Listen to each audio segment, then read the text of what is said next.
Hi everybody, my name is Miljenko Cvjetko. I work on Xamarin Components team. Microsoft, Microsoft more than 15 months right now. And this is a story about one library that was about to die. This is a story about making some decisions, some accidental events, some contemplation about me, myself, kids, and then I found myself that I'm not the only one that has the same frustrations, problems, and so on. So this is, like I said, a story about one protocol. Okay, definitions vary. About one library. First library submitted to .NET Foundation by Xamarin team. How I got involved, and all my problems and intensity of work, love and hate and frustrations in the last 6, 12 months and so on. There will be some technical aspects about it, but very few, because I tried to fit this talk into 30 minutes to hit this coding hero topic and to bring a little bit more than only technical insights of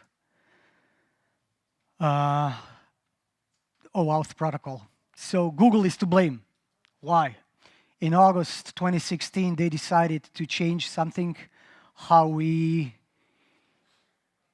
define new applications, especially for, they call it installed applications, or another term is, that's a problem with protocols and everything.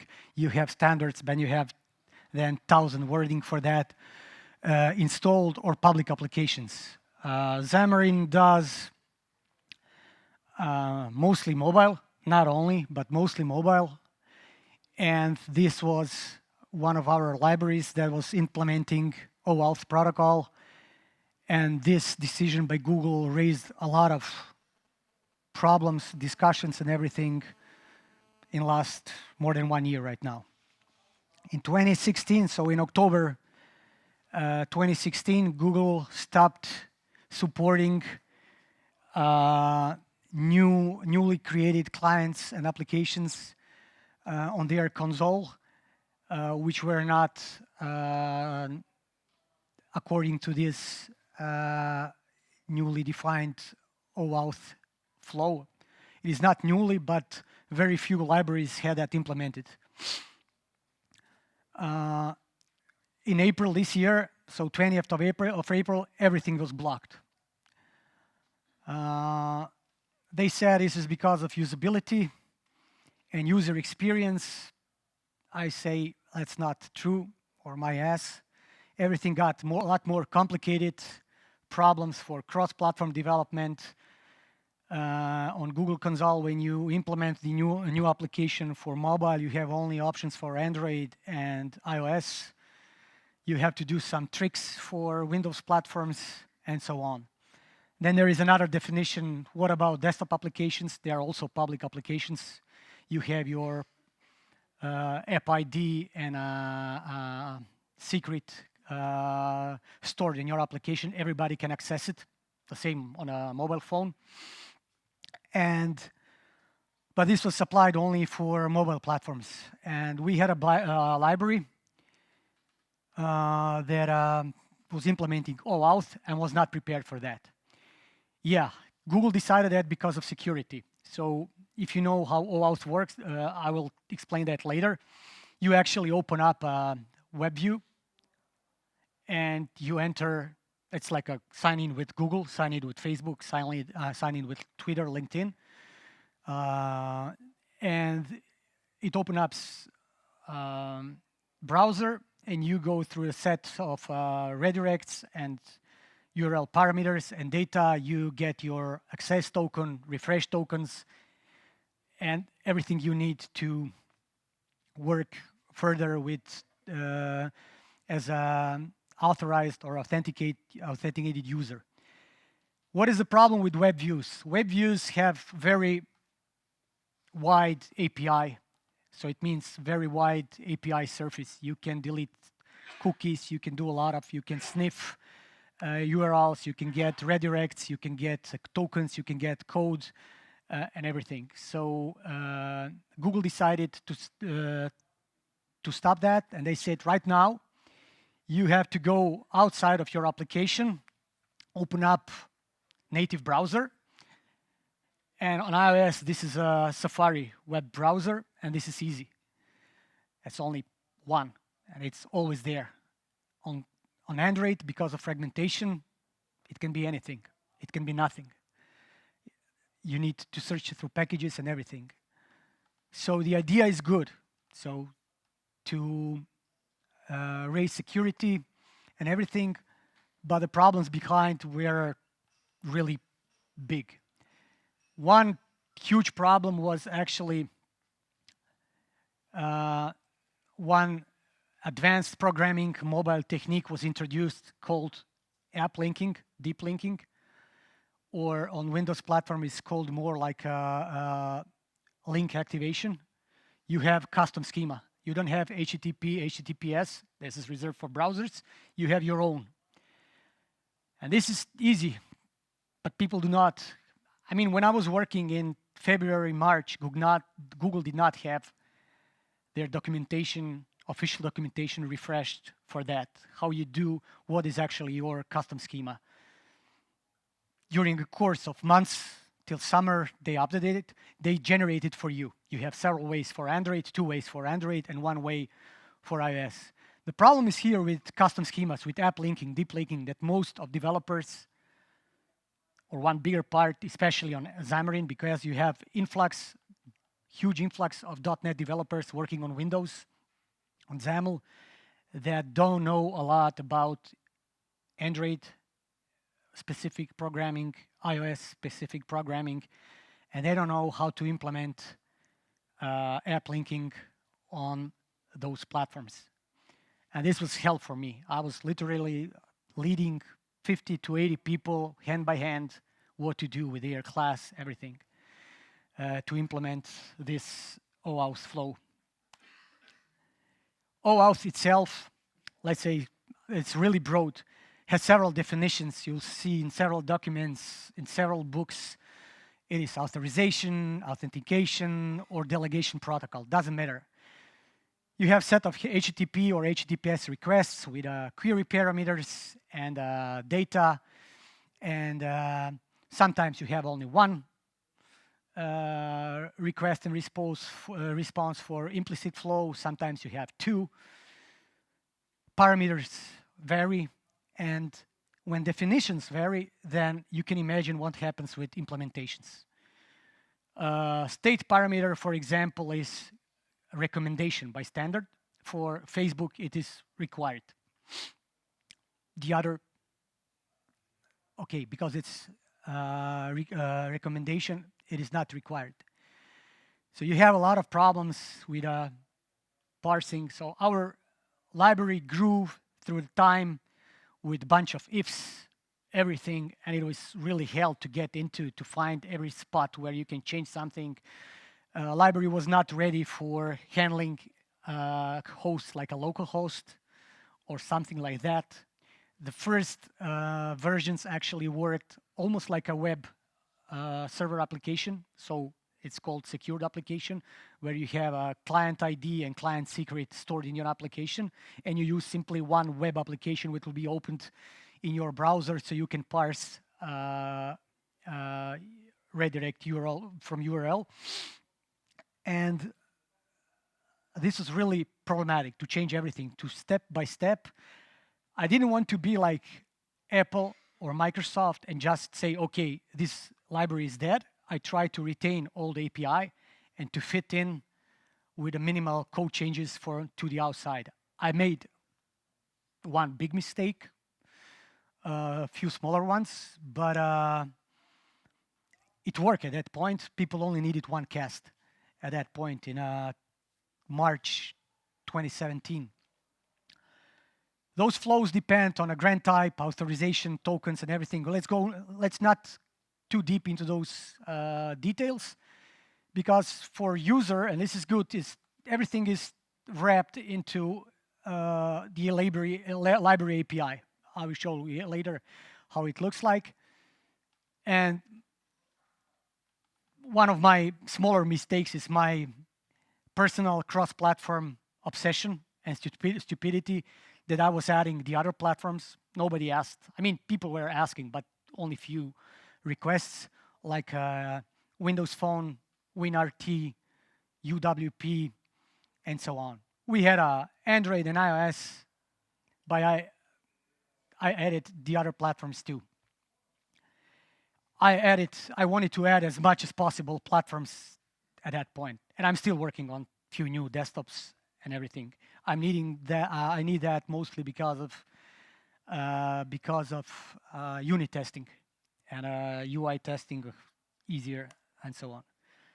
So this is a story about Xamarin Auth, and Xamarin Auth is a cross-platform library that implements OAuth 1 and OAuth 2 client side for Xamarin Android, Xamarin iOS, Universal Windows Platform, Windows WinRT, both Windows Store and Windows Phone, so 8.1, 8X, Windows Phone 8 Silverlight, and right now Xamarin Mac is coming, GTK Sharp for Linux, Windows desktops like Windows Forms and Windows Presentation Foundation is also work in progress. Like I said, it's the first Xamarin library added to .NET Foundation. It is a fundamental library for several other libraries by Xamarin, like a Xamarin Social. And even Microsoft libraries like Azure Mobile Service Client is using this library as a basic OAuth implementation for their side. Right now it has more than 27,000 NuGet downloads. Only the latest version since beginning of April. Altogether 160,000. And how did I get involved into this? That was a funny story. So I'm working on components team. And when Apple announced iOS 64 bits, so-called unified, we had to, for every component on our store, we had to unpack it, add another project, change some project definitions for this 60-bit type of projects, do some code changings, mostly defines. And how we did it, we went through the Google Doc, actually spreadsheet, and we were picking row 120 to 117, and I got Xamarin Auth.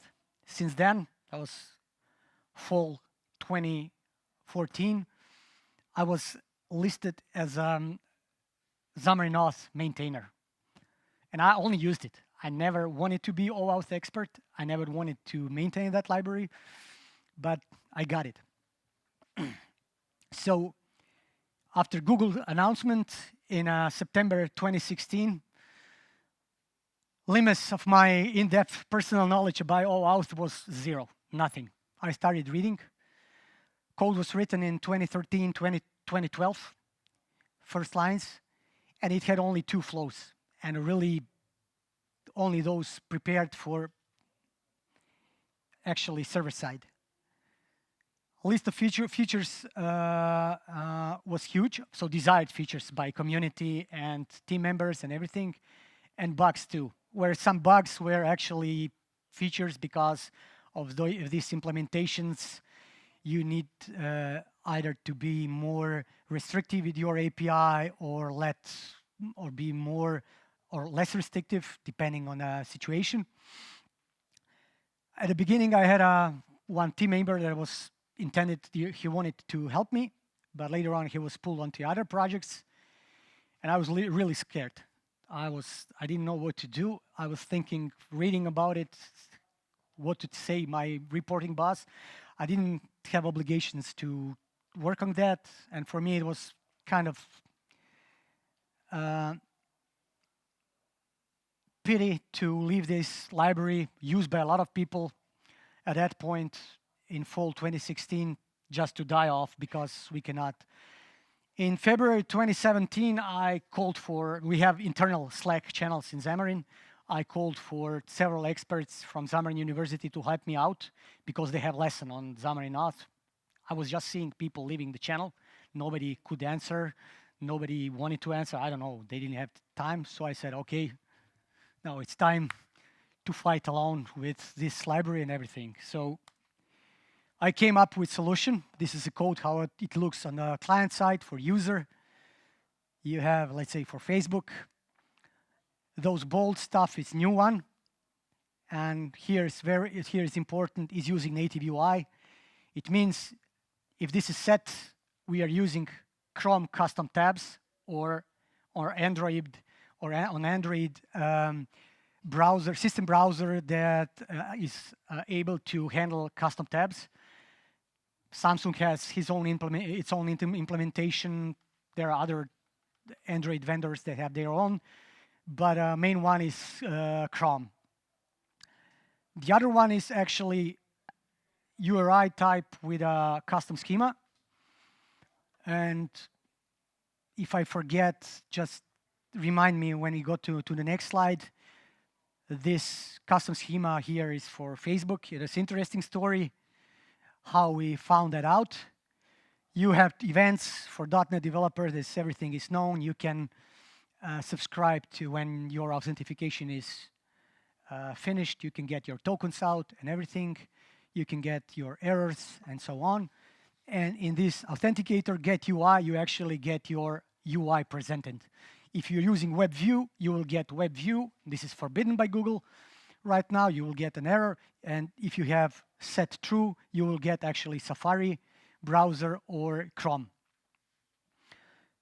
The next thing that was added after really a lot of pressure by community and because it was easier for me to implement Xamarin Forms support in two different ways than simply to explain people how to do it. So this came out everything in the course March, April 2017 of coding. Community can be very demanding and frustrating. 1 month after I finished library and people were using it, starting to use it, there were already demands for .NET standard support. It was when? June. Yeah, 25th of June. At that point, UWP did not support. I don't know if it yet supports .NET standard. Xamarin Forms did not support what most Xamarin developers are using. And people were demanding, we want that. I said, yeah, okay, it will make your life easier, but not mine. So this is how one thread looked. Bump +1, any update on this for months. No, there was no pressure at all. Here's discussion about which version. I added .NET standard version just to test how much code do I need to port to reach. If you know the story about .NET, you need to go as low as you can with .NET standard version to have broadest reach. So if I want to maintain all platforms that I had to go to .NET standard 1.0 and 1.1 without Windows Phone Silverlight 8 version. So I'm going back here with this FB client ID authorize. On a Xamarin Forums, there was one Russian guy that was complaining about the library and everything. He was really bitching against Xamarin Auth management team. And developers are cool. It's thousands, and he implemented the same custom tabs and Safari implementation, and he knew how many hours. And I was pinging him, discussing. Actually, I led him on a thin ice. And at the end, I told him, okay, there is no Xamarin Auth management team. There is only one manager and only one developer. And he was so surprised about it that he came into public channel where a community hangs out. He apologized.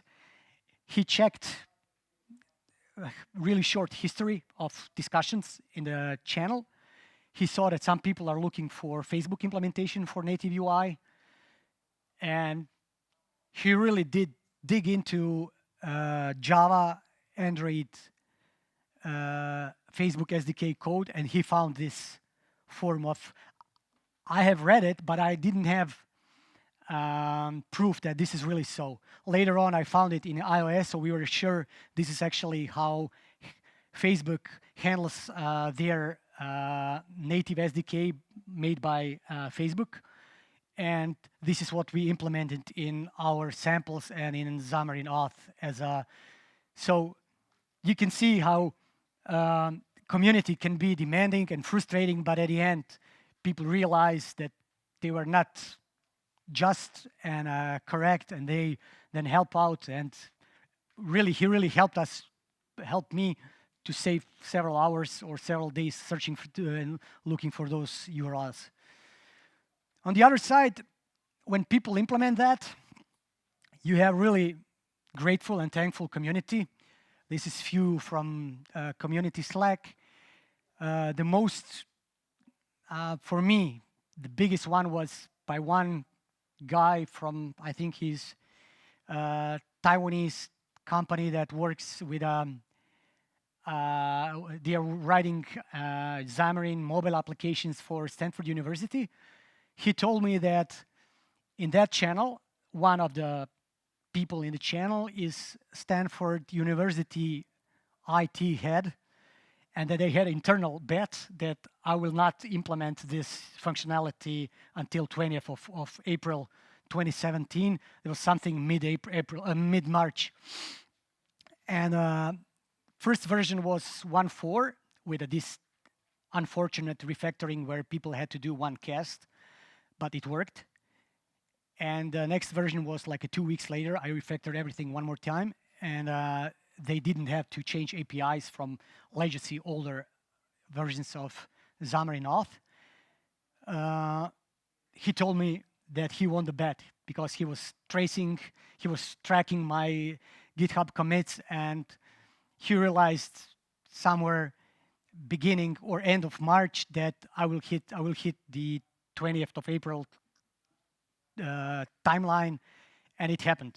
It worked. There are still instabilities. There are still a few bugs on different platforms, but people are using this library, and it is not dead anymore.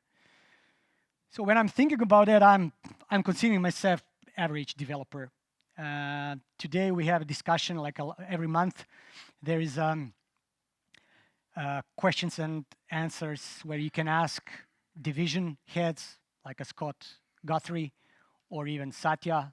They usually go to several locations, Microsoft, and talk to people live and record that. There is one for longer time opened discussion about human resources and getting people from colleges. Most companies used to get people from 16 highest ranked colleges in the United States. Now they are changing that. They see that from other countries, from people not from the highest colleges can do stuff that is usable, and it can be it can be used by community and not only community and so on. This is also my thoughts about my kids and some others. Will they have chance to stay here when he think about what our headlines in newspapers in the last 1 month and everything? Will our kids have to leave this country? Yeah, I'm not sure that my kids will stay. Maybe if they choose IT, yes, but right now they are thinking about some other, like medicine and chemistry and so on. Can I give them jump start to do something, not to help them out with some advice? What can they do? This is thinking about, yeah, okay, I was really scared and I did it. Right now, if I raise my voice, a lot of time, yeah, I did raise my voice in the last 3-4 months with other team members from other teams in Xamarin, in Microsoft, because like here, we usually have, that's on the other places too. People usually like to criticize, but very few give a suggestion how to improve something. Or even worse, you have open source, you can fork it, you can improve it, send us pull request, we can review it, or you can tell I'm not good enough or somebody's not good enough and take over maintenance. So nobody wants to do that. I don't know why, and so on. Usually people are criticizing something is not working. The problem is usually everything works, but it is the matter of server-side implementation, how Facebook works, how Google works. You need to know that. And when you explain everything, there are some subtle differences, how .NET works, what it means, URL dot absolute string or absolute URL or original string, what is the difference? When you do equality on URI and so on, when you're comparing your redirect and everything, this is something people forget. The subtle differences and people only criticize, and that makes me angry. So as my boss sometimes says, yeah, I'm glad you didn't start to picking up the fights. So I told him what is going on with other team members, and then we had a discussion, and then I proved them that they were wrong, and so on. So I found several answers, especially when I was reading about OAuth 2. One of those guys is Aaron Hammer, the guy who worked on OAuth 2 protocol. He was contributor, and he asked that his name should be removed from the specification because he's disappointed with everything, with community, with in which direction big companies went with a really good specification. Is right now, it has some flaws. It is widely used, but it has some security flaws and everything. He has a lot of bitter words about OAuth 2, open web, open source, working on it. And my favorite one is, the last one is how to use open source and shut the fuck up at the same time. Where he says actually that he's speaking in the name of a lot of maintainers, that they are not paid by community in most cases, and people cannot demand some stuff. They can suggest, they can help out and everything, but demanding, and sometimes it is really, really harsh to listen to that and so on. So if you have time, read it. You will see some OAuth thoughts and even new progressive web applications in last few posts and so on. So I'm done. If you have some questions about protocol or anything else, I'm free. Yeah. Thanks.